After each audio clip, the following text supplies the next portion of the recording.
45 years ago today, this man, Elvis Presley, died while taking a shit at home in Graceland. Just 3 days ago today, these men, Manchester United, died while taking a shit away from home in Brentford. What do they have in common? We don't give a shit about either of them at the Gooners Pod.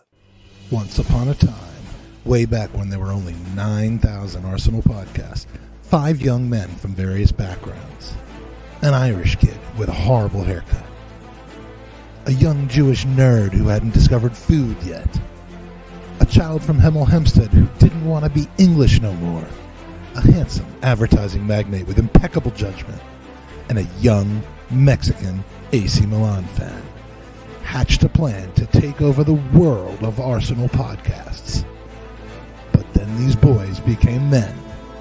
Jared, Mikey, Eoin, Magic, and Andy. And the rest, my friends, is history. And now, all these years later, you tune in every so often to hear their incredible takes, their football knowledge, and their sensual advice. But now, it's gone too far. You, our fans, are at long last witness to season 7. Welcome to the Gooners Pod.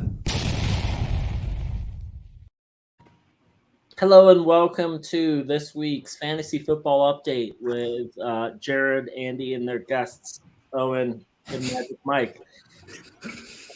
Mikey. We're not going to talk about it. Is fantasy football to me what WWE is to me? Because if that's the case, yeah. I got about 9 hours of banked fantasy football chat, and I think Jared and I were going to do a weekly pod about just what players from Spurs we picked up on our fantasy football team. If you had to make me decide between never talking about WWE again or talking about Fantasy Premier League, it would be easy.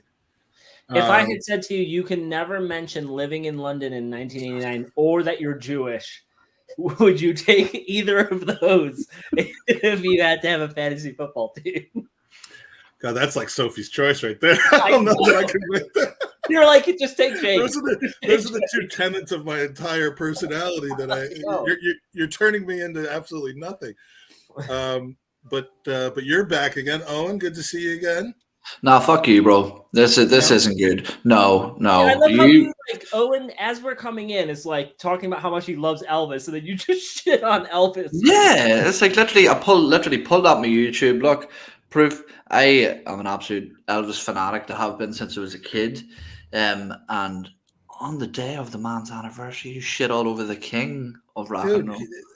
Look, he's the one that did it. I mean, I don't know. I never quite understood it. Owen, did you see the movie? Yeah, it's it. Good. Did you? Yeah. Yeah, it's a little strange. I'm not like a massive Elvis fan. It was a depressing movie, but like I think it was a great movie, and the kid who acted as him was fucking insane. It's probably not the most. I mean, the whole thing is like, what is so good about? I mean, that's all it was. Nailed it. That's actually. I mean, and by the end, he looked like this too. I mean, it wasn't even like. Don't insult the man, Jesus. I don't know, man. All right. It's 45. He only lived to be 42. Now he's 45. So I mean, can we finally stop talking about him? This is the end of it. And and Jared, our driver for this evening, has come to pick us up. This is. Can I address something here, because this is what I was going to say when Mike originally asked me about or Andy originally asked me about the movie, and I know this maybe isn't the most entertaining thing for people who aren't fans of the movie. Will you stop changing that comment, please? Danny says I watched 25 minutes of it and it's a load of bollocks, and I thought the same over the first 45 minutes, but it's the dude who directs it, Baz Luhrmann, directed Moulin Rouge, I think, as well, and his style's a little fucked up, but definitely it's really good, sort of from the 45-minute mark onwards, isn't it? I've known Danny long enough, and I've seen his tweets. Like, he's the guy who sits in like the Avenger and then just turns around and goes, "Yeah, that wouldn't happen." You know, it's like Thor with his hammer striking someone with lightning. Like he's that guy. So that wasn't realistic at all. No, like. Yeah, all right. I didn't realize I didn't take any of you for Elvis stans. I wouldn't say I'm an Elvis stan. I enjoyed the movie. I think his music, like he's got some good music, but there's more to him than just dying on a toilet, Mike. That's right. You know what? As the only member of this podcast, I'm pretty sure that's taken the visit and done the tour at Graceland, I think I'm going to have to take over and get this thing back on some sort of track. So at least mention Arsenal in the next 90 minutes. The only reason I don't do that tour, Jared, is because, I know if I went to the portion of Graceland where they have the toilet he would die. that he died on, it would just bring back bad memories for me. And I don't want that. For the toilet.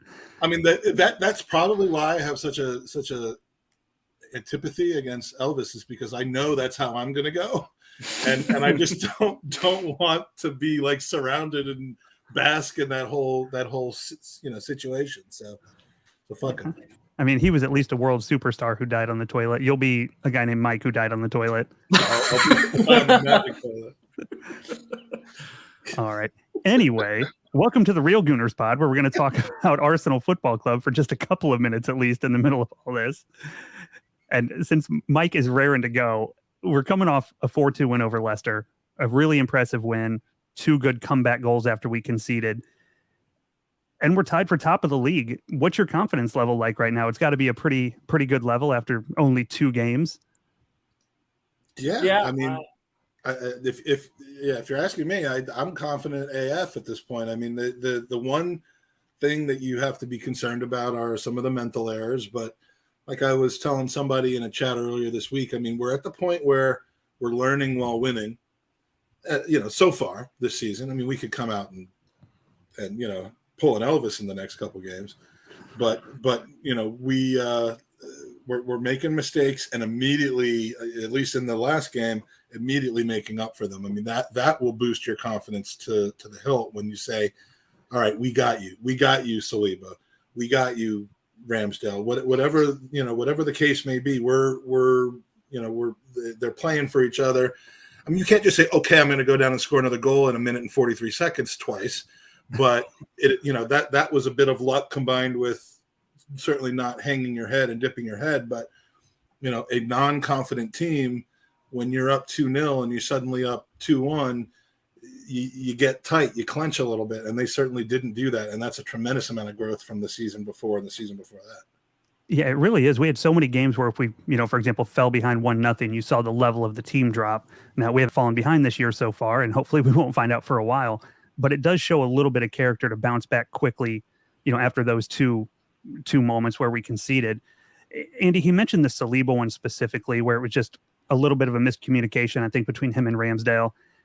But the fan base, it seemed like in stadium and, online where we're all watching the comments, were pretty well behind Saliba after a pretty bad error, much more so than we've seen in the past with some other players we have in those positions.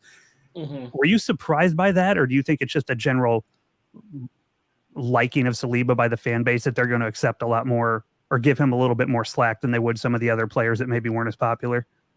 Yeah, I think he gets a little bit more leeway just because of all the supposed drama that Mikel Arteta has put Saliba through over the last couple of years by forcing him out of our club to go on loan when clearly he didn't want to do it. And so it's probably God, I fucking hate our fan base.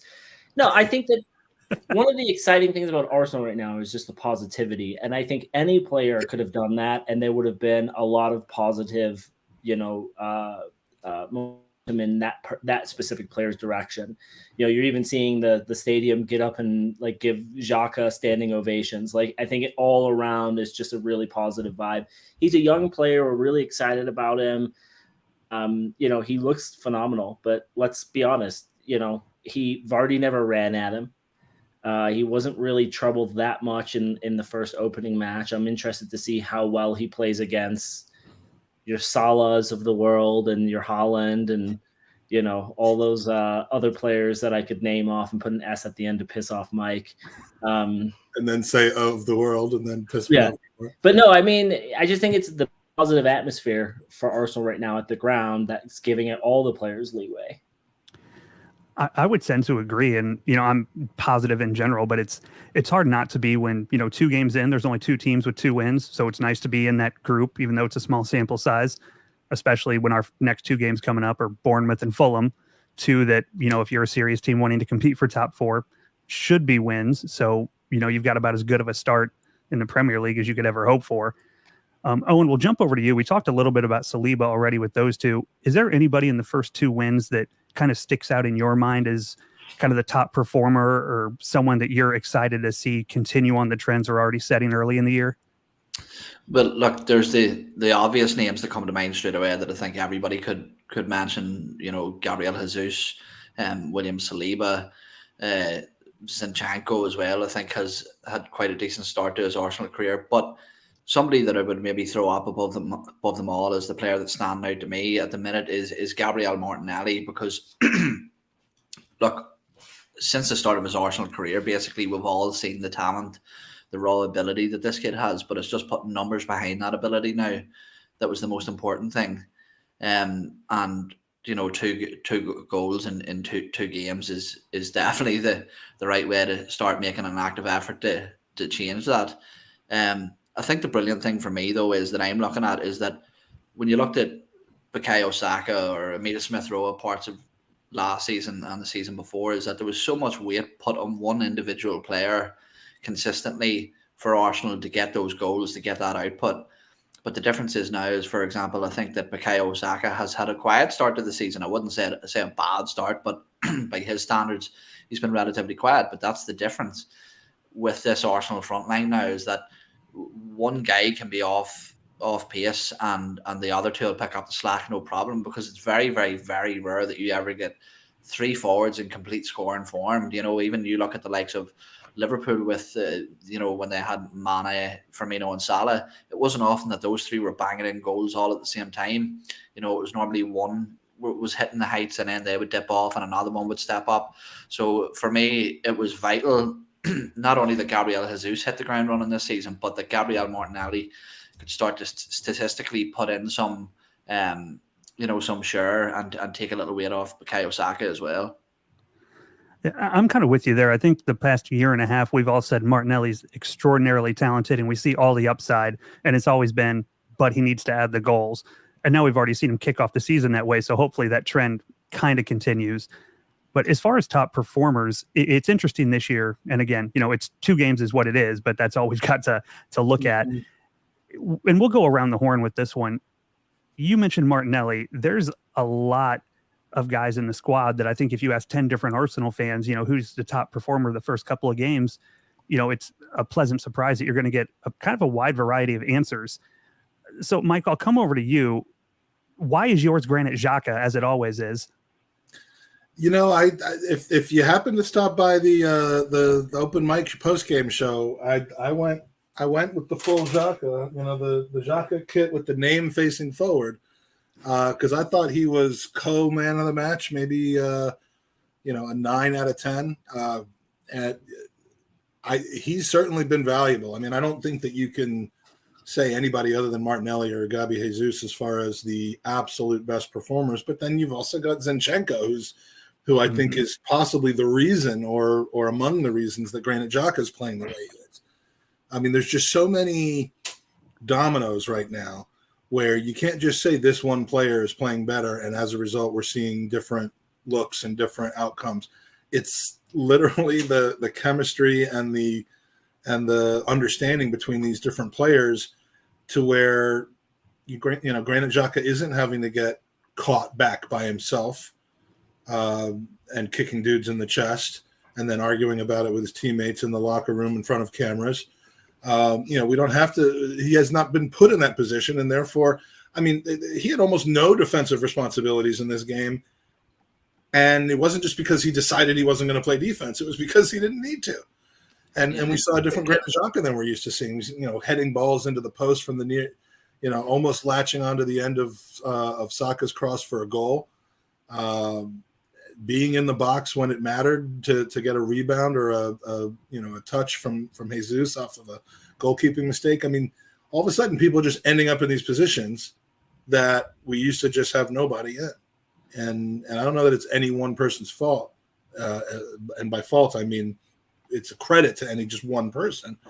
But if you had to name the person who was the catalyst for all that, I would certainly say Gabby Jesus. It's hard to not say Jesus just because of the goal contributions and then just the obvious impact he has. And I think a big part of that too is we were so deficient in that area last year, and pretty much everything we were lacking it seems to be a strength of his game. So it really kind of shines and kind of shows, what he's going to bring to the team and what he's already brought to the team. Andy, we'll jump over to you quickly. We've already heard shouts for just about everybody. Was there anybody outside of who Mike already went over that you thought kind of deserved a shout in this area? No, I think Mike hit them all pretty firmly. I think Xhaka has a team around him that gives him a little bit more freedom, and he doesn't have to have the defensive mind, very similar to Switzerland. And when you don't have a Xhaka with a defensive mind, you pretty much have a good Xhaka, right? And not a liability. I think he pointed out pretty fairly and openly admitted, if you leave me back, shit's gonna go down. He knows that's gonna happen. So I'll do it, but don't expect it to be good. And for him to be the best player he can be, he's got a defensive midfielder and 3 center backs behind him, and that should be and Zinchenko.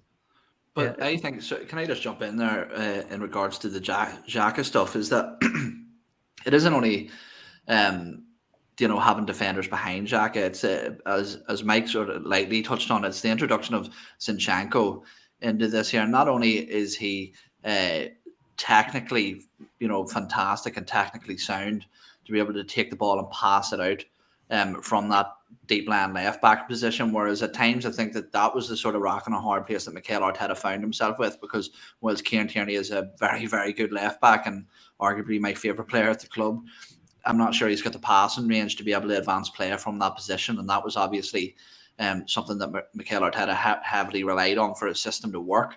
So when we talk about, the fact that he's getting more forward and the fact that he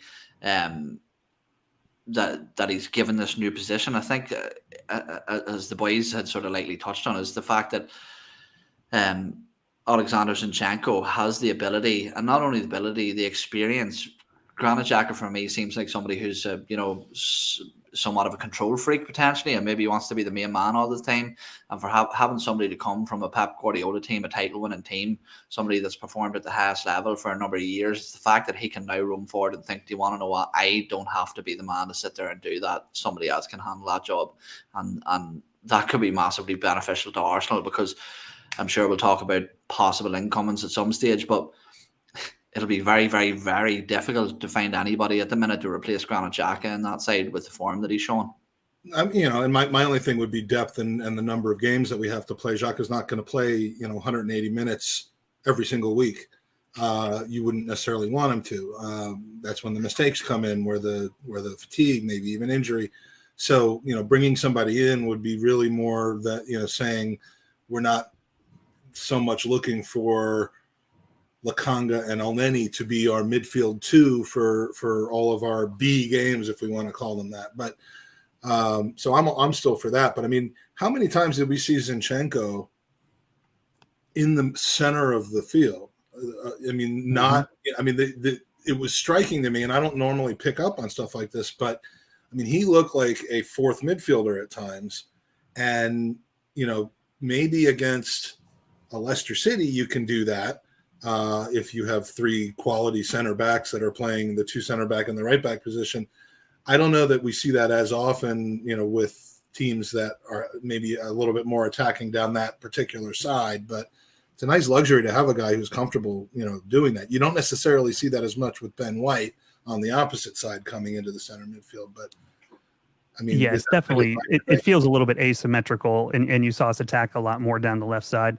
The one thing I'll add on Xhaka that surprised me a little bit since he's been moved into that kind of left-sided 8 role where he has a lot more mobility to go forward, he seems to read the game incredibly well and run himself into a lot of dangerous areas. I think, finishing is not a strength of his game because it's never really been his role, but he gets into so many dangerous areas. You feel like if he had the finishing of one of our attacking players, it would just go off and he would look like one of the absolute stars. That being said, before we get to incomings, we'll talk about somebody who's already come in we haven't seen yet. it'll be interesting to see the first game. Granted, Xhaka doesn't play. As Owen said, we've got a top class left back in Tierney. Do you see Zinchenko moving into the midfield to cover Xhaka's spot? Or do you think it's going to be looked at as that's where Pablo Vieira is going to fit in? Because we've also got another player there. And right now, a little bit of uncertainty on where he's going to play. So when he goes out, Andy, we'll send it over to you. When Xhaka's out, how do you think we fill that role, at least the first time? What do you think Arteta has in his head for that spot? Yeah, I mean, there's a lot of variables, right? Like you said, I mean, if Xhaka's out and Tierney's healthy, then I could see Zinchenko going in there. Let's assume we don't bring in anyone else. I think El Nini has done enough to prove that he can play in that position. However, if I'm looking at this and I'm thinking, okay, you want someone who's a little bit more forward-thinking, attacking sense. Shit, I would even put like a Smith Rowe in there maybe, or you could put Sambi in there if he doesn't get loaned out. Maitland-Niles might be able to play in there if he doesn't get moved on. So I think we've got a lot of different options, but I see El Neni as more of that Partey replacement, right? Because he's just a little bit more defensively like minded. I totally could see Zinchenko in there as well. I mean, the great thing is, and we haven't done this for the last 10, 15 seasons, we have like 6 or 7 players that are quality and depth that we can rotate into various positions and not look at the team sheet and go, oh shit. Like we did when like, you know, we'd see the team sheet come out and Xhaka was playing left back, and no credit, like no fault to Xhaka. Like he's probably the one guy who stepped up and said, I'll do it reluctantly, you know, and he probably also yelled at Arteta saying, but if you put me back there, I will probably get a red card, you know? So it's exciting. It really is. It seems like we've got so much depth in areas. And I know a couple people in the chat have pointed out, you know, Sambi Lakanga, that left side 8 role could be where he fits in. And I think all it tells me is, like you said, we're going to see a lot of rotation as we have games come through. We've got Vieira, we've got Lakanga, Zinchenko can play that spot. So it's an area that we've got some options. Before we jump to maybe specific incoming players or who you want to see, Mike, there's been a lot of people who say, what's the bigger need? A midfield player, potentially more of a defensive midfielder like a 6, or a wide player? Where do you fall on that? Do you think there's a need for one over the other, or what sticks out in your mind as the bigger area of need for this squad you've seen so far?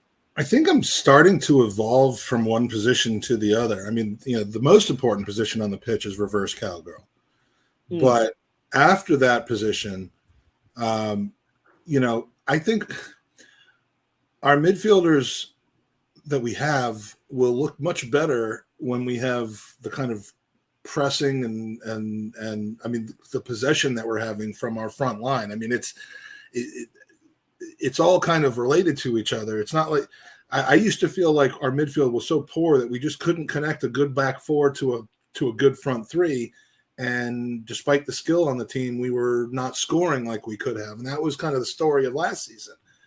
And I think by what we've done is instead of improving our scoring and our potential and our potency by improving our midfield, we've improved it by improving the front line, which has allowed our midfield to be, you know, to actually play their capabilities better. So, you know, when it comes to the number of games we're going to be playing, I mean, if this were last season and we had this kind of squad and starting players and once a week type of game, you'd see so many unchanged lineups. I mean, the only thing that would change this starting lineup that we have right now would be injury, not rotation, not anything else. And we'd be flying through the season. As it is now, we're going to have potentially an extra, you know, 12 to 20 games to play, and we're going to need those guys. So, I mean, I can, assuming Reece Nelson and Pepe are not remotely in the plans for this season, and it doesn't seem like either one of them are, I think a starting ready, Premier League ready wide player, or a guy like Cody Gapko, who seems to have all the tools to become that and can also play the 9, would be the bigger thing right now. And, you know, all of a sudden we're feeling kind of okay at the 8. And it isn't just because Jacques is playing better and who would start over him, because I think we need a second player in that position. But That could be Lukonga. It could be Smith Rowe, like Andy said. It could be Odegaard at times because we have such a potent front three and depth in that area as well. So, if we have to choose one at this point, I would go with a wide player now rather than a second 8. And if I went midfield, it would be almost a second 6, not a second 8. See, that's the part where you and I agree. And I've been on this team the whole summer. As much as I'd like a wide player, I look at that as kind of the icing on the cake of the attack. Looking at last year when Party went out, how much the team dropped off, that's been the top of my list all summer. Is I want somebody to deputize Party that can come in and play that spot. Because without that, I'm not sure any of our other midfielders are good enough to play the lone 6 in our system. I think you may end up seeing it switch back to a double pivot in the event he gets hurt or is out, which we have the players to accommodate that. I'm not saying it wouldn't work, but it's there'll not there'll be a trickle-down effect on everybody kind of having to supplement their 6 ability because we don't have one guy that can just play it out and lights out. That's exactly it. And there's not a ton of guys out there that can play that position the way Thomas Partey does. Like, he's an exceptional talent.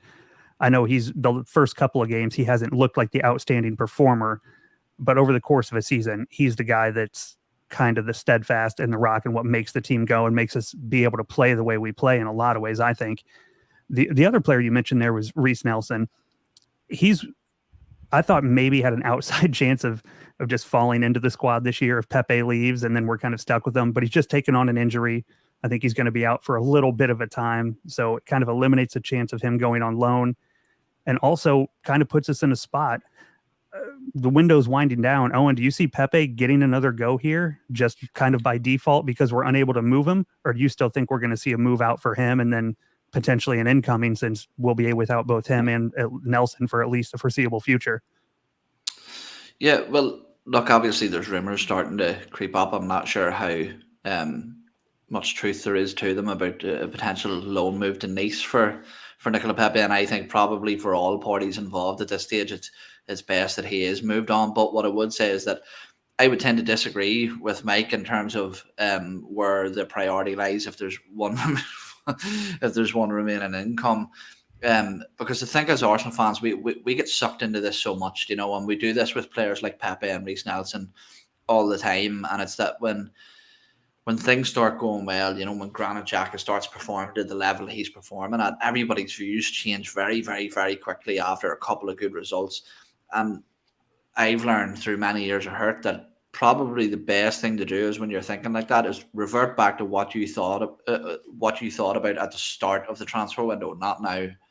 Think of what was the priorities then and not now, because we get sucked in, and rightfully so, about with this optimism of positive results and positive energy. But as people mentioned in the chat, all it takes is Granit Xhaka to put in one bad performance, one red card, and things start to unravel very quickly again. So I'm going to withdraw the rude gesture I made for you because I actually agree with you on that.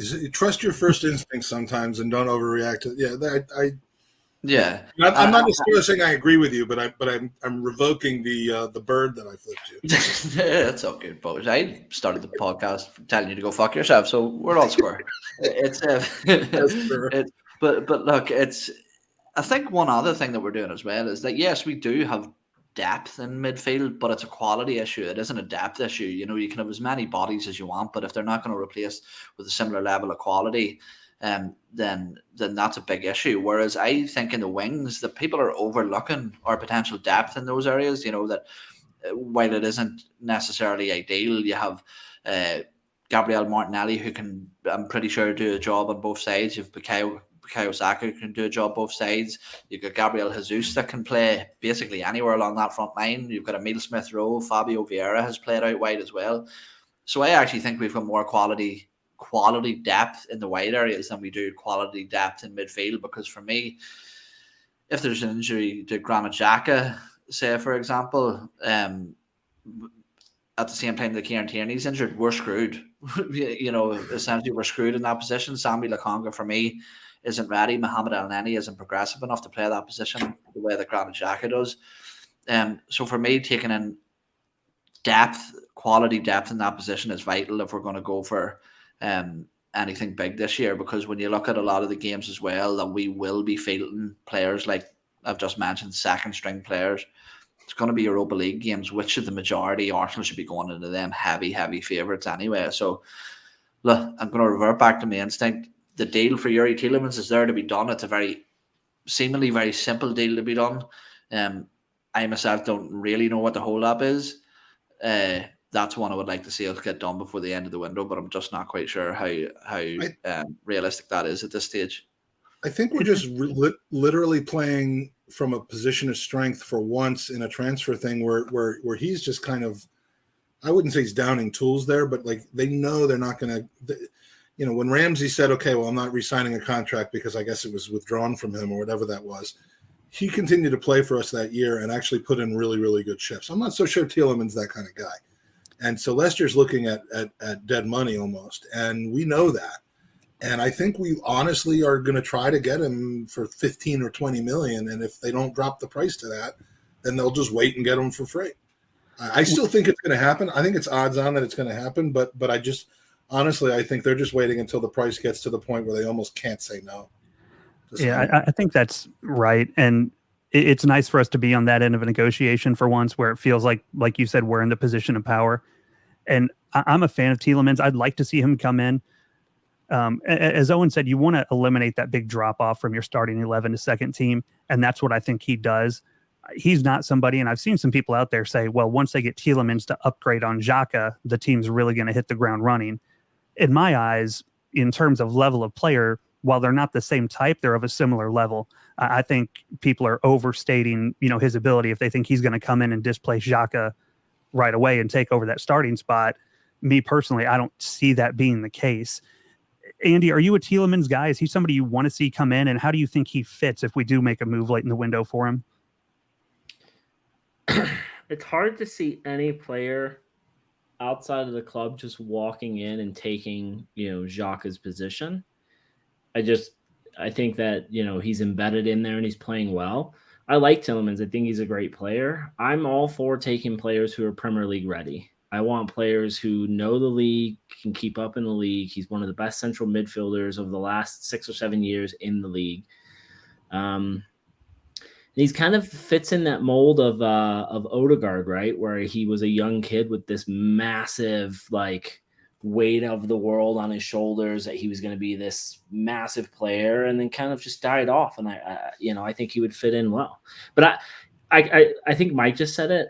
I do think that the bid will come in. We'll probably just wait until the last week or last couple hours, and they'll have to say yes to whatever we send over. Yeah, it's called the reverse Arsenal situation, where we actually screw another team over. But which is great, right? I want to point something out, which is great, by the way. 84 people live watching right now. I'm not ashamed to say that's a pretty high number for our podcast. It seems to be growing gradually, and I want to. Hey, you're welcome.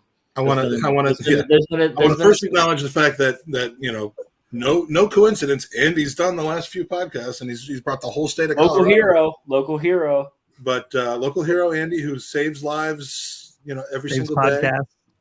Saves lives and saves podcasts. Exactly. And I do see a lot of new names in the chat, and a lot of course, returning people. So just want to, let everybody know this is, as Sophie has said, one of the more serious Gooners podcasts that we've had, but maybe we ought to stick to this formula. I don't know. But because we do have almost 100 people in chat, please hit the like button. Please subscribe, hit the bell, so that you'll get notified when we're doing podcasts. And if you are in the London area or anywhere nearby on September 2nd, please go to gvclive.com. We are really trying to get some tickets sold to what will be a really, really fun event.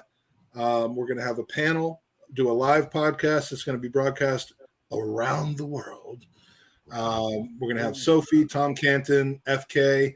I'll be kind of directing traffic. We'll have one or two more people on the panel that I can't announce yet.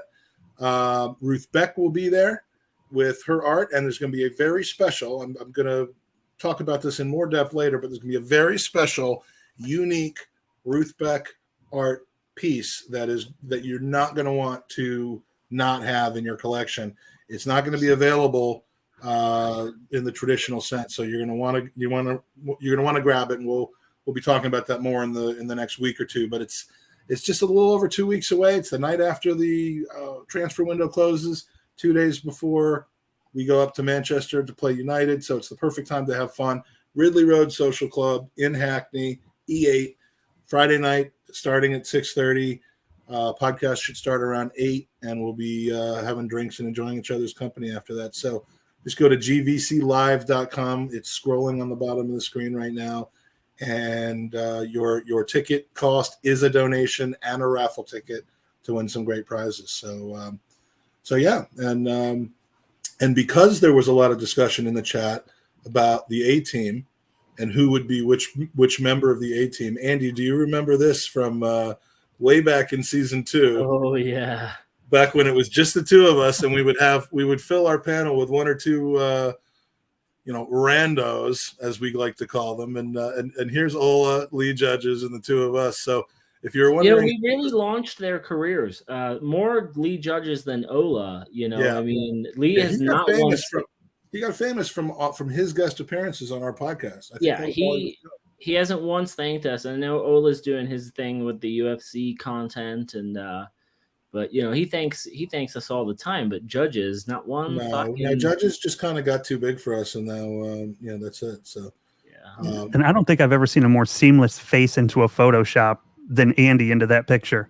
Mm-hmm. Oh, I mean, it's pretty remarkable how cool. Well, we started with a role. picture of Andy wearing that, and then then Sebi put in the remainder of the things. Yeah. That's my. And of course, Andy's playing pocket pool. It's after 5 p.m. If you're not wearing that, that's how I see Mike driving around Florida in his fucking new Mustang. Hey, Mike, is it like a hardtop or did you get a convertible? Oh no, he's got a picture just at the ready. There wasn't even like a moment of hesitation. Boom. Call me, baby. Oh yeah, it's a hard top. Who took these photos? My stepfather, actually. Oh, I was gonna say, I hired a crew. I hired a photo team to take pictures. How much must he be regretting letting you marry his daughter? This fucking large football fanatic dude in a midlife crisis car. My father-in-law? Yeah. Oh, he loves me because I have the one thing that I needed to have. Well, the two things. A penis. He only needed me to have that twice. Back to you, Jared. All right. Speaking of things that have gone completely off the rails, Jared. Yeah. Speaking of I that, I saw 85 people in there. Of course, now it's down to 75. Let's see how low we can get it. Oh, if the past has taught us anything, we can go as low as we'd like to go. But speaking of off the rails, Manchester United over the weekend got absolutely destroyed at Brentford. It was glorious. We all, I'm sure, I know we passed around the WhatsApp group the tweet of someone asking, hey, what time does Manchester United kick off at Brentford? And someone responded or said every 5 minutes. That was Ken. Okay. That was our buddy Red Ken that put that out there. And I mean, that guy has a gift with going viral, I'll tell you. Awesome guy. Too. He is hilarious to hang out with. It's a great tweet. And I love the sort of instant karmic irony of, 1 year ago, basically today, we sat no points after 3 games, sat 20th in the league, and United fans just absolutely relentless after Arsenal players, the fans, people on social media. Now here we are. There's that tweet from Trey UTD, like. Oh yeah, he's one of the bigger United accounts, and there's a tweet from him at like exactly a year ago, like 2 or 3 games in, no goals. This team is finished. and I love that he talks about how we have shit ownership and a shit manager. I'm sorry, they shit manager. They signed Ten Hag. They got 1 out of Ten Hag is absolute garbage. Who's done nothing for them. And you got to think, they're no points after 2 games, and they've got Liverpool coming up this weekend. They're literally going to be in the same spot we were. Do you think they have any chance to turn it around? No. I mean, we made it back at least into Europe, being sat 20th after 3 weeks. Do you think, looking at that squad and their situation right now, there's any chance they can get that done? No, because there's players that they're actively trying to get in the window who are turning them down, who are openly coming out and saying like, I don't want to go there. They're where we were 8 years ago. I mean, if you're a United fan, 8 years ago, we were winning the FA Cup. well, you know, if you're a United fan, you're screaming at your board to say, look what Arsenal have done. And like, we all have hindsight. There were so many people calling for Arteta's head. And I know we're only 2 matches into the season, but we have such an optimistic viewpoint of this season, and we're just so positive. And we're finally seeing a team that's Arteta's, and we're seeing all of these little signings come in, and you're like, oh, I can see where he's plugging the puzzle here. And the reason I don't think there's hope for United is because, Ed Woodward's run them into the ground by buying players off of their brand and not off of their ability to play football. And that has caught up with them, coupled with the fact that you've got one of the world's greatest to ever put on a pair of football boots who's like, fuck it, I don't want to be here anymore. And that's got to be awful for your dressing room. I was listening. What can happen to us is that they don't let him go. Like I just watched that. Like we'll probably talk about that at the live show for like 20 minutes. Like I'm just praying the night before that he isn't sold. Yeah, and he blows up this season. But like I was listening to the match on Sirius XM, and I think they were having the Talk Sport play-by-play, and it was like, they were down 4-0, but it was legitimately like the commentators like the ball just got kicked to Fernandez, and he just like looked at it and it rolled past him, and then he's like, they've just given up. And I was like, we never got that bad. I don't remember players doing that. The players still kind of fought, even if it was just for show. And it's a cluster up there, and I'm loving it, because they're where we were, and they made fun of us. But, I look at this season and I'm like, the only teams that I fear are City and Liverpool. I think we could rock everyone else. Like Chelsea don't look great. They're going to get better.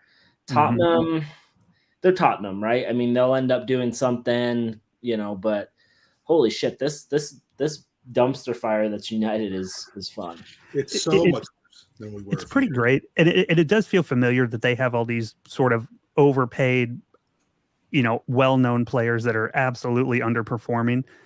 The part that I found interesting was, there was a lot of stuff going around social media in the last day or two that Bruno Fernandes, Harry Maguire, and Ronaldo were in touch with the front office demanding that they improve the level of the squad. And when I see that, my response, if I'm the team, I'm going to say, fellas, look inward.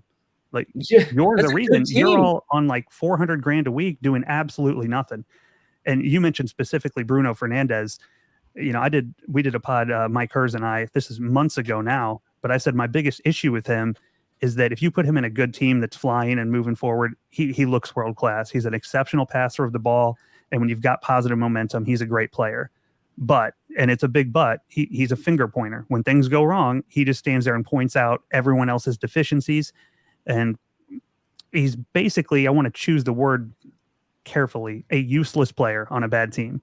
He does nothing. He's a total passenger. And to have him sit there and point out the deficiencies of other players, to me, is just absolutely laughable. But you have to enjoy it. Owen, did you get a chance to catch the Brentford game at all on the weekend? Absolutely. And look, I think I've stated a few times that maybe strangely for an Arsenal fan, I hate United more than I hate Spurs. It's just the era that I grew up in, and maybe the fact that I didn't live locally to Islington or North London, or I didn't really have that rivalry. So I despise United, and to be honest with you, I absolutely love the fact that they're going through this turmoil, and I actually think that it's probably worse than anything that we have ever went through. In terms of the business standpoint of where they are as a business, the fact that players like Marco and Arnautovic are seemingly rejecting them, that Rabiot has seemingly rejected them. These are players that are cast-offs that nobody really wants. But what I sort of want to touch on is the media and the United fan base, and some of the more neutral fans of the Premier League as well, is the approach that they're taking to this situation. Gary Neville going on naming Ed Woodward at the time and calling out the Glazers, while only 10, 15 years ago he was stuffing his pockets full of their money, and so was his brother. And not only is he calling names, he conveniently left out one of his good mates, Darren Fletcher, who has seemingly fucked up a lot of stuff in that club as well. So he's picking and choosing the people that he's targeting. Yeah. Now, what I would go to is, we talk about the Glazers making all these bad decisions and lack of spend and the wrong spending and taking dividends and this and that. Hold on a second. If we look back as far as, okay, forget about David Moyes era. That was a fucking idiotic decision that was pushed by Alex Ferguson, the club's most pivotal figure in their history. Pushed that, and the club respectably accepted. They moved him on. Louis van Gaal came in, who was a highly sought-after manager at that time. You know, performed brilliantly on the international level. They took in players like Bastian Schweinsteiger came in, who was world-class at that time. You know, then they went on and they took on players like Radamel Falcao, world-class at the time. I remember we were linked with him heavily in that transfer window. We got Danny Welbeck and they got Falcao, and everybody freaked the fuck out. Now you look at more modern times, Jose Mourinho coming in, proven Premier League winner. Ralph Rangnick, people were saying, oh, he's a master. People wanted Ralph Rangnick at Arsenal, you know. And then you look at players like Harry Maguire. City wanted Harry Maguire. United were stoked at this signing. Bruno Fernandes, fantastic. Jadon Sancho. All this talk about how mismanaged that club is from the Glazers, I just don't see it. I think it's a very, very easy fucking excuse to throw daggers at absent owners. And the truth is that we know 100% that some of these American billionaires that buy clubs are just absent. That's the way they run their businesses. So for me to remove all blame from footballers, trust me, I played, you know, Saturday League football basically all my life. You don't need a manager to tell you exactly what to do. You're experienced enough to reorganize, to have a bit of balls and turn the fucking game around on the pitch on your own. Let me throw you a curveball there, though, because I agree that and it's not to disagree with you. It's just there's a point at which a team that is so rich because of their revenues and can pay big money to people, when they do it so much that they almost become a place that players are going to go to get paid rather than to win, because you know they hadn't had that winning pedigree that they had in the mid 90s and the late 90s and the early 2000s. Yet they had so much money, they just kept throwing it at people. They kept throwing it at flashy names.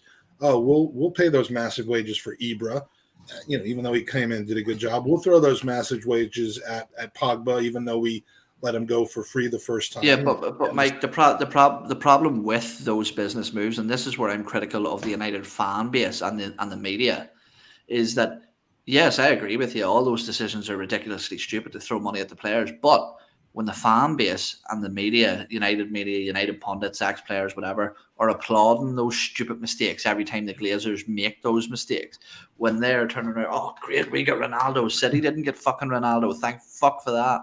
You know, we got Ten Hag. Yes, thank fuck. Oh, finally, we got Jadon Sancho. When you applaud it, you can't blame the owners for giving the fans what they want and seemingly are happy to receive. No, this is my point. This is my point. I'm saying it's not necessarily just that the players aren't playing well enough and need to look at themselves. It's not just that the owners. I'm not saying that at all. I'm just saying, in the middle of that, the portion that connects the players to the ownership and the decisions that are being made on recruitment, they have completely gone with the anti-process. They've gone with shirt sales essentially. And candy for their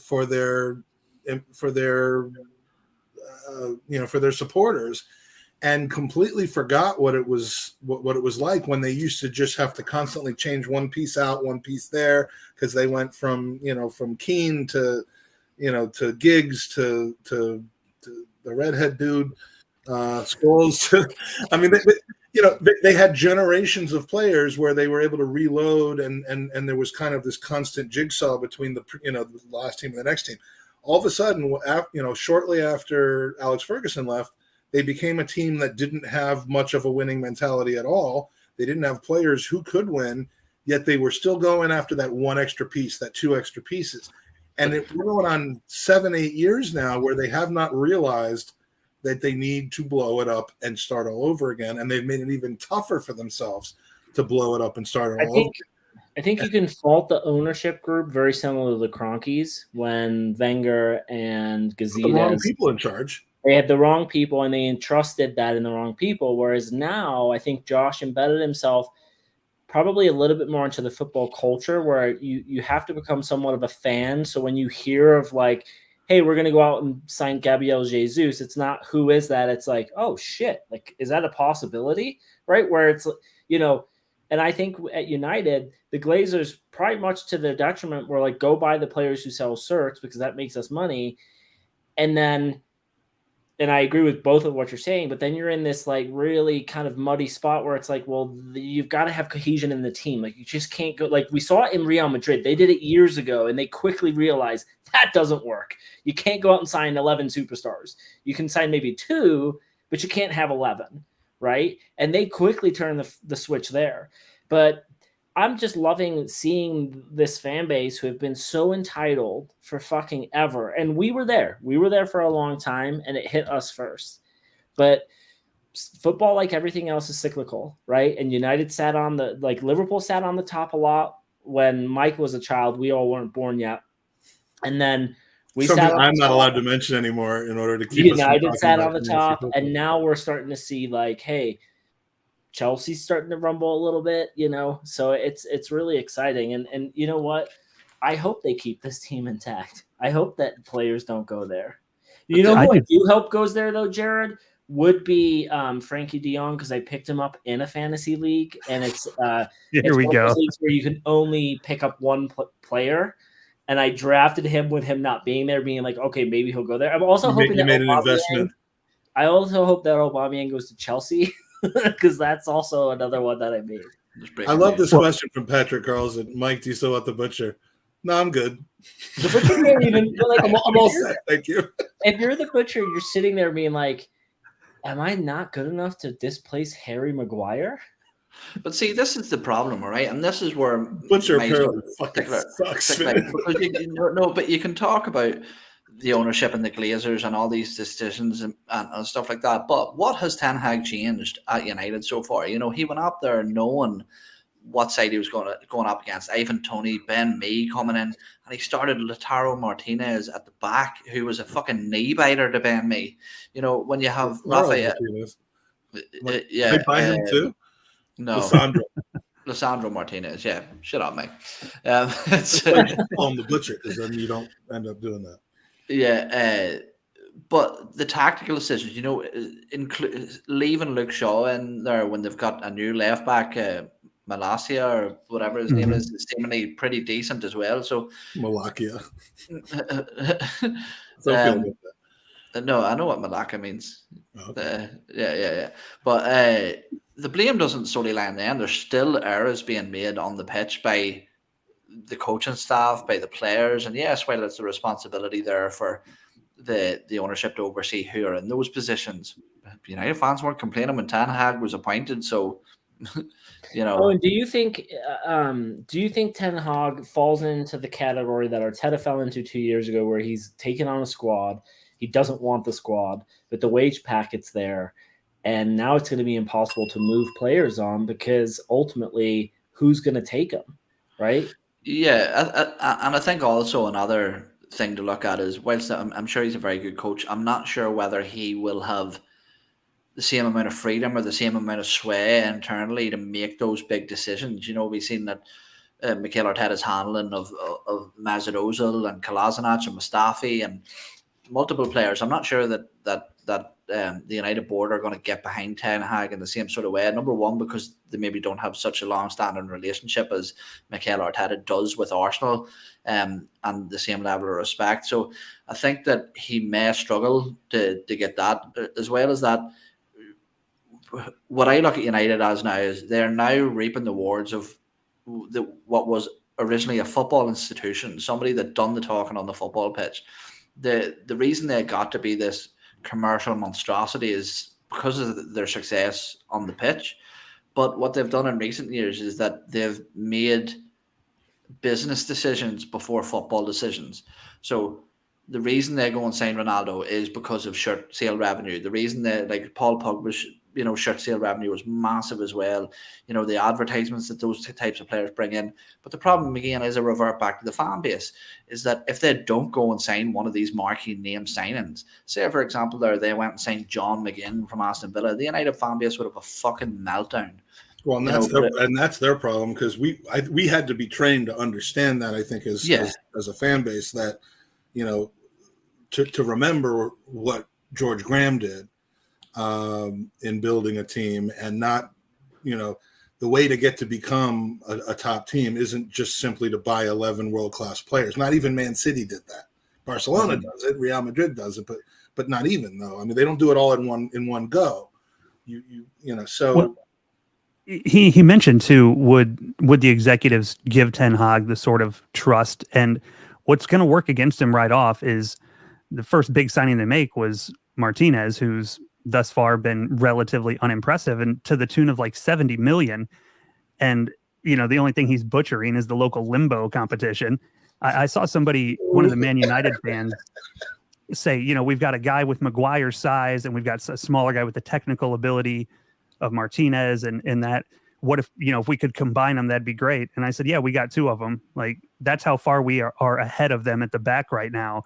They have two players in the center with very obvious deficiencies, whereas we have two who kind of are, to some degree, the total package of what you're looking for in a modern center half. The other thing that's kind of stood out to me when you see them just throwing money at the wall, trying to get anybody to sign, Chelsea right now, they got rid of, and I feel bad, I forgot her name. Somebody can put it in the chat. The woman who handled their transfers for years and was David Dean, basically phenomenal at it. She was phenomenal. They made some of the best deals and best sells of anybody in the Prem. New ownership comes in, they get rid of her, and now you've just got Todd Bowley himself handling the transfer business, and basically any name he sees mentioned connected to a big club, he's just calling and saying, hey, we'll give you some money, come here to Chelsea. And I think they're in danger of going down that same path. Now, they have a much better starting squad and a much better manager in place, so they can sustain it a little bit. But they have much, much, much lower revenues than United. Well, that's true. They're not going to be able to sustain the years outside the Champions League that United has been able to sustain because of their revenues. That's the difference between those two. Chelsea might take a few years, because if they keep making the Champions League, they're going to be all right. Mm-hmm. But once they fall out of the Champions League, it's going to be fun. Hey, guys. Chelsea has scheduled new rounds of talks with Pierre. It's happening, boys. What's the price on that? I had heard north of 20 million, 25 million. It's 30 million. It's not going to be 30. If it's 30 million, then shame on Chelsea. Well, shame on Chelsea, but also, like, you Barcelona, you need $1 million. So just take whatever, here's the thing. Like, Barcelona's approaching teams with hat in hand, holding the cup out, looking for any spare change anybody will give them. So to give them a windfall like that seems completely silly on Chelsea's end. Barcelona came up to my car and tried to clean my windshields at a stoplight the other day. Frankie de Jong with a fucking squidgy. But see, going back to the United game, that Brentford game, and I know I'm bringing this, but it's because I gained so much fucking pleasure from it. Eric Ten Hag, 4-0 in 36 minutes against Brentford. Why didn't he make a fucking statement? Use your 5 subs to take off some of those superstars that are apparently supposed to be out there winning the game for you. Make a fucking example of it. I don't know. I just can't see it going well, to be honest with you. We talk about Antonio Conte walking. I think Eric Ten Hag might wipe his hands of that contract and get the fuck out of there as early as he can. What do you think that their best possible Premier League? I mean, this is ridiculous after 2 games, especially when you saw what we did last year. But we've all said that they are not in the position that we were last year. They're not losing these games because they've got multiple COVID people out and unsettled. I mean, they may not have their final squad because going 6 through 10. I mean, you think 6 is the top? Look, they're still good players. They still have a good manager. It's not like they're shitty players. It's not like they're in a Leicester situation where they've lost 5 or 6 players. I mean, yeah, but I think if we've learned anything over the last couple of years, it's that chemistry and mentality Oh, 100%. And matters more than the sum of individual skill.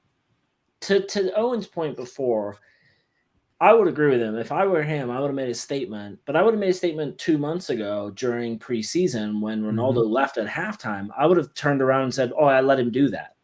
Like, I would have controlled that narrative.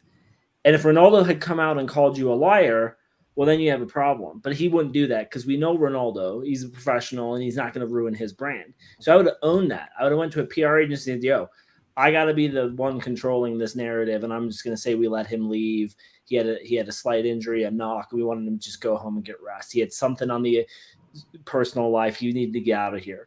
But own the narrative, right? And we saw that with Arteta. We got to see the behind the scenes of that narrative with Aubameyang, but he owned it. And, he owned it in the press. He brought it to the team. And I don't think Ten Hag will wipe his hands of it. I do wonder, though, I don't think every manager can take on a project like what Arteta took on at Arsenal, and now someone has to take on at United and be that person. There are managers in the world, like a Jurgen Klopp can do it. Pep Guardiola can't. Pep's just going to go in and buy players to fix problems. Carlo won't. There is a culture problem there. And I think it takes a big manager to do that. And I don't think he can. Liverpool were kind of in that, and they got out of it. Now, they were lucky. They had a £100 million signing that they got rid of, and that allowed them to kind of buy a Salah for cheap. Then God knows how that turned out. But ultimately, I think it takes a special manager, and it'll be interesting. And I wonder did Ten Hag know this was the project he was walking into? Well, a manager with support, which Klopp had. I mean, he got a contract extension after finishing 8th. Sound familiar? But I don't know that everyone knew Ten Hag was kind of a system manager who did very well at Ajax because of the way Ajax is set up, and it seemed incongruous for him to come to United, especially if Ragnick wasn't going to be moving upstairs like he was supposed to. I mean, that team would have put Ragnick kind of coordinating the structure of a team for Ten Hag to coach, that would have put a little bit of fear into me. But Ragnick leaving was kind of a real huge red flag saying, you know what? Ten Hag's coming into a situation where they're going to be expecting his coaching alone to turn it around. And I don't think that they are going to. I mean, if he came out and said, terminate Ronaldo's contract, terminate Maguire's contract, we need to start. We're going to finish 12th this year. We could finish 12th this year. We hope to finish 6th or 7th. We could finish 12th this year, but it's not this year I'm worried about. It's the next 2-3 years. We got to get back in the Champions League. If he went and said that to those who are above him in the pecking order at United, they would laugh at him right now. And that is the difference between their ability to recover from this and ours. The reason I don't think he knew what he was walking into was because he didn't bring any of the staff above him at Ajax, and they worked very well together. He had a technical director that found some amazing players, right? And if you're Ten Hag and United come to you with here's a massive contract, but here's the project at hand, you're probably turning around being like, I need these 5 pieces with me. You've got your coaching staff, great. But the fact that those other people stayed at Ajax makes me believe that he thought this was not the project he was walking into. And I love Daniel. Yeah. Daniel, I think that the Kroenkes started off at Arsenal with the idea of that this was a business, and I genuinely think, and I'm not gonna blow smoke up our own asses, but Mike and I heard from the horse's mouth. I am not gonna respond to the what was the we care to you. What was that thing, Mike? Right as we met Josh. Yeah, it was the we care to you thing. It was and Josh said to us I'm going to respond, and I said to him hey Josh, I was born into supporting this club. You have to respond. I'm not saying that was the pivotal moment, but I do think that there was that idea of we just don't know what we're doing, and I do think he embedded into the club over the last couple seasons, and now they care, and. Again, they're winning championships everywhere. We talked about this, and they're going to want to win more. And they know there is no bigger prize in global sports. Hey, I've legit saved a kid this week doing CPR. I've legit saved this podcast. and I've legit saved Arsenal. So you're welcome, world. Imagine how disappointed when that poor kid thought he was dead, and then he woke up and seen your fucking face over the top of him. Yeah, he's like, "Can I please go back to where I was 5 minutes ago?" And why were you mounting him? That's CPR, dude. That's what you taught me. Back to you, Jared. My God, where do you go from that? User questions. Yeah. We got about 20 minutes left. So if anybody out there has questions you want to get in. Can I go back to the United thing for one quick second? Sounds like you already are. I could talk about this all day. No. I just want to say, like, if I was the ultimate crony, like, motherfucker, and I was just like, because we're obviously gonna just spread cash, right? We've got it, we're gonna buy it. I would be going to United's door and I'd be like, hey, you know that number, I think number 10 for him, Rashford. I'd be like, yo, what do you want for him?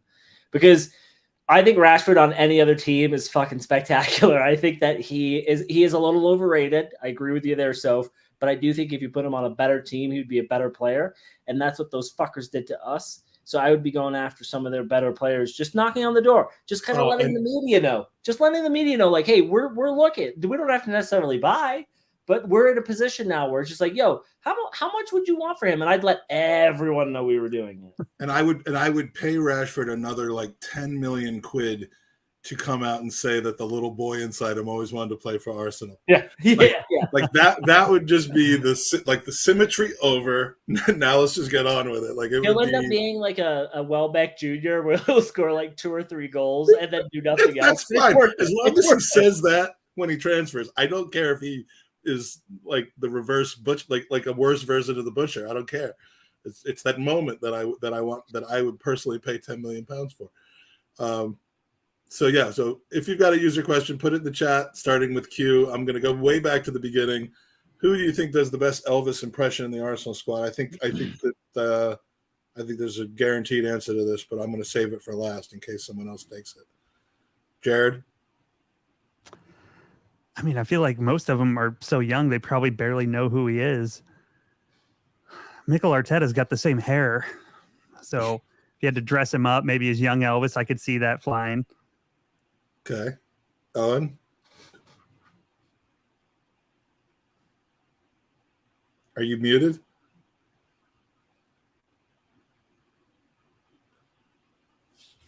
I said there was a joke in there, but it's a bit risky. I'll not do that. He edited himself on accident. Yeah. Something tells me that Granit Xhaka, see, he's a bit of a boring cunt like me. So I'd say that he's maybe into his Elvis. So Granit Xhaka. Andy? I was gonna say the same, Xhaka. I think it's Rob Holding. I don't think there's any question about it. I think he would know all about Elvis because I mean he's essentially American, so he would know all about Elvis. I mean maybe Matt Turner now, but I would go with Rob Holding. But I hope never to see one of those behind the scenes videos of them talking about Elvis because, as I mentioned at the beginning of the show, Elvis can go fuck himself. Another one from Daniel is Jacques worth? Fuck you. Got him. Who is more of a disappointment, the Butcher or Elvis? I'm going with the Butcher, shockingly. The Butcher, that's got to be unanimous. I mean, it depends. If the Butcher dies on the loo, then I'll say him. But our Invincible trophy is gold. What material will our Premier League trophy be made of when we take all 114 points this season? I'm telling you, I think it's a possibility. It'll be made of other teams' tears. Yeah, they're gonna just diamond dust and tears. Gary Leonard. I would make it out of Gary Neville scrotum. Wait, I just stepped on your comment. Gary Neville scrotum. Little fucking teabag looking prick. Oh, I don't know. What material would it be? I mean, it would have to be. Should we put up a periodic table? Let's. Platinum. No, it would just have to be just like a ton of perineums just sewed together. Yeah, there's so many new people listening to this, and they're just like, "Why are these people on this?" No, there are. This is keeping people, Where have we been all of their lives? This is based on players we've kind of hated. Houses on fire, 3 rooms. Ozil, Mustafi, Gallas. Who are you saving? Oh, Jesus Christ. My duty, Soph, to save everyone that I come across drowning in a swimming pool. So I'll have to say no one. I think there's one obvious answer. You're not saving any of them. I mean, he just seems like a fun guy. Honestly, yeah, not for footballing reasons, but necessarily, but just for entertainment. You save Mustafi, and you just. I will say my dad met Mustafi in London, and I'll tell the story quick. He went over and said something to him, and they had a brief conversation. Then Mustafi said, well, who do you support? And my dad was like, West Ham. And then Mustafi shook his hand and went, oh, I met the one West Ham fan, and then just walked away. And I was like, this was like a week or two before he left Arsenal. And I was like, hell yeah, that's a great. But I laugh at the nerve of William Gallas, who was on our good friend Tom Canton, did an interview with, and he was talking about the standards of Arsenal. It's like, mate, you sat down in the pitch and threw a fucking strap, you little prick. Get fucked. Yeah, that was. I mean, Tom came off fine. William Gallas came off awful. I mean, what a douche. I mean, let's. How douchey are you that you took the number 10 shirt? What? I mean, you're already a big enough douche when you take the number shirt that you took. Well, yeah. I mean, however that ended up happening, yeah. I mean, you can blame. Because he asked for it. Wenger didn't have to give it to him. I mean. That made no sense right after Bergkamp, right? I mean, like that was ridiculous. But in terms of the significance of the arguments and debates on the show tonight, this is probably down there. I would save Elvis if it was between Elvis and Gallas.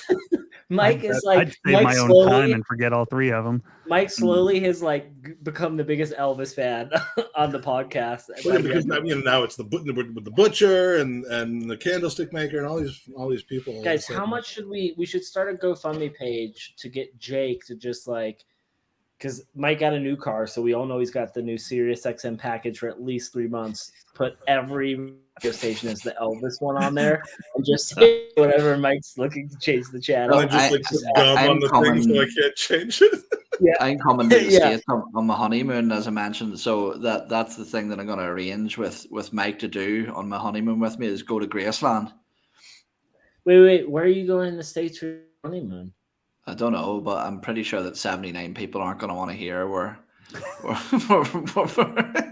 they're still with us an hour in. I mean, they're clearly they have nothing else to do.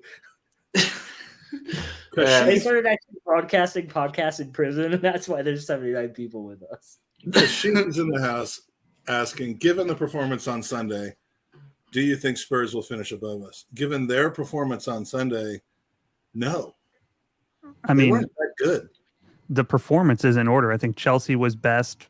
The referees were second best, and Tottenham were third best. But the combination of the latter two, unfortunately, were enough to get a point on the board. It's nice that Kane nicked that late winner, though. Have you seen his? It's great for my fantasy. Dumbass. I knew somebody was going to say that. What's up with that picture of him and Saka in that looks like a commercial? Have you guys seen that? Who? I have not. It's Kane and Saka sitting down in the living room with a woman in between them, and they're both laughing. But it's someone took a picture of the camera, filming them, and it's got to be a Premier League commercial or maybe a local business. I don't ever want to see a picture of Kane and Saka on a couch together. The only person I would least rather see on a couch sitting next to somebody is William Saliba. I would only allow this to happen. I would be okay with Saka and Kane sitting on a couch together if there was a World Cup trophy in the middle of them. That's my. I could buy into that one. I can reluctantly buy into that one with you. Yeah. With you, Andy. There's only 6 months 3 months until our next coming home bet.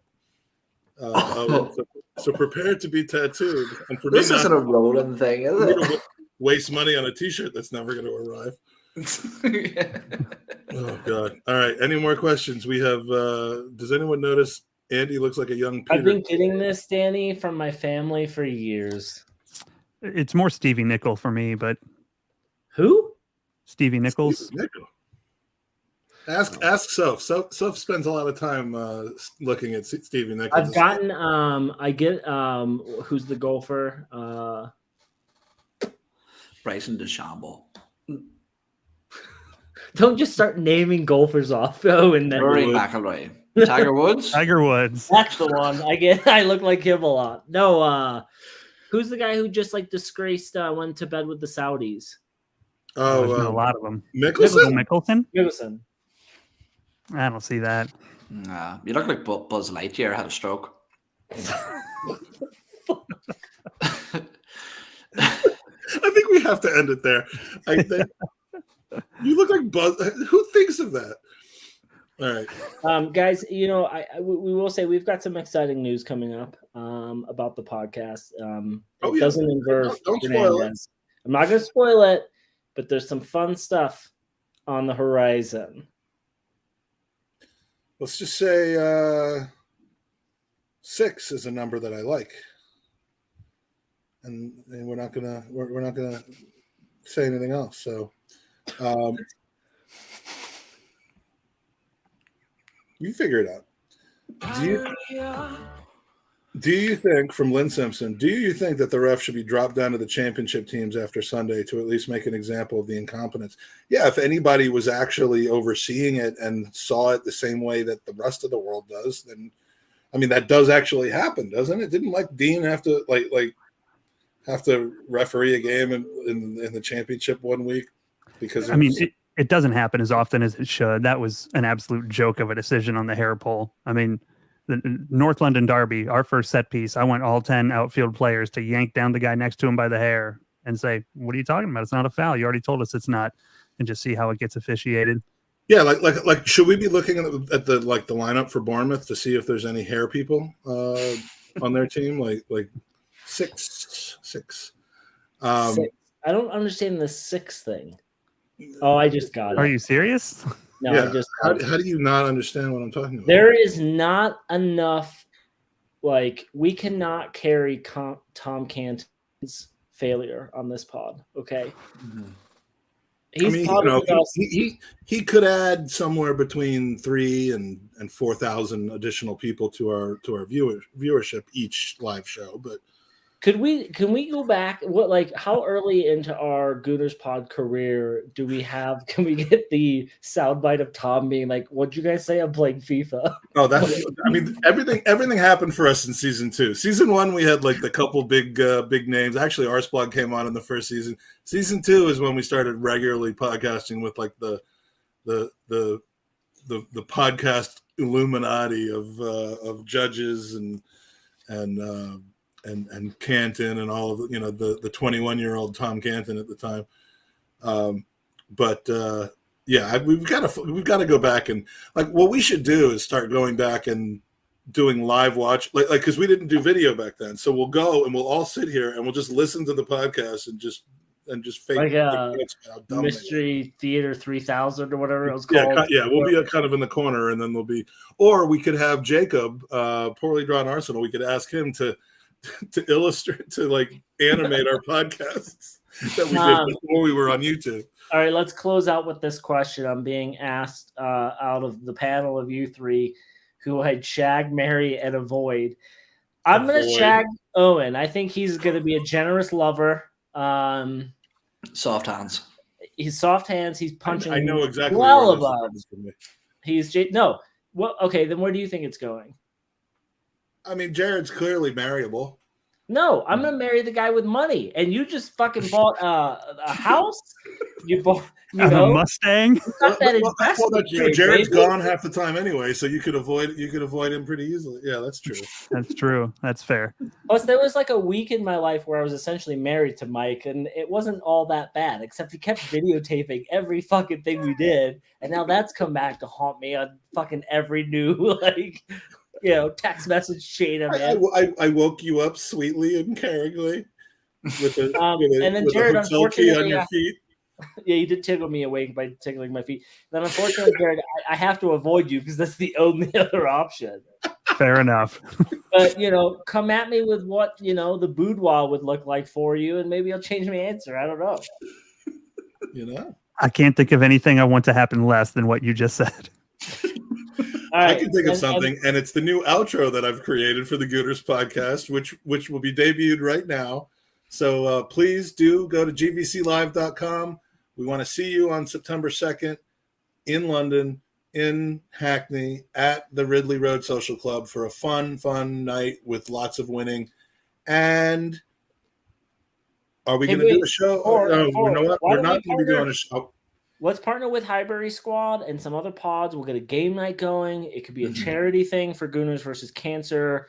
3 or 4 hours of just rotating other pods through, playing some silly and fun games like we did before with the Newlywed game. That was a lot of fun. Yeah. Great idea. Takes 5 days for me to create, but it was fun.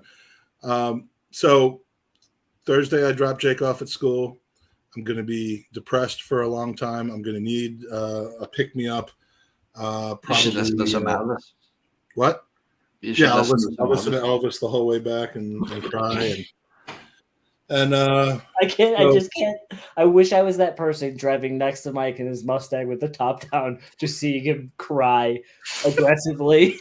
Like at a red light. The person behind it'll be like, sometimes you put your windshield wiper cleaners on and the water goes over to the car behind you, but it'll just be my tears. So they're like, wait, is that man wearing a diaper? So there won't be a post game open mic unless these guys somehow decide to run it. But I'll see you on the Sunday roast, and then we'll be back next week with a great show, and then I'm headed over. So thanks for joining us, all 80 some strong of you tonight. Please hit the like button, subscribe, and for some reason, come back next week. And this has been the Gooners Pod. Come on, you Gooners. Watching the Gooners Podcast, a production of TGP Media, a wholly owned subsidiary of Wanker Broadcasting Company Limited, PLC. All rights and likenesses, except for Owen's, are available for purchase and distribution according to the historical tenets of bird law. Make sure to check out the Gooners Podcast on Patreon at patreon.com/TGP. Find Gooners v Cancer at goonersvcancer.com, and remember to get them credit cards out. The Gooners Podcast has been brought to you thanks to a generous investment from Elon Musk, as well as the letter G and the number 69. Remember, Gooner family, get better everywhere they go. TGP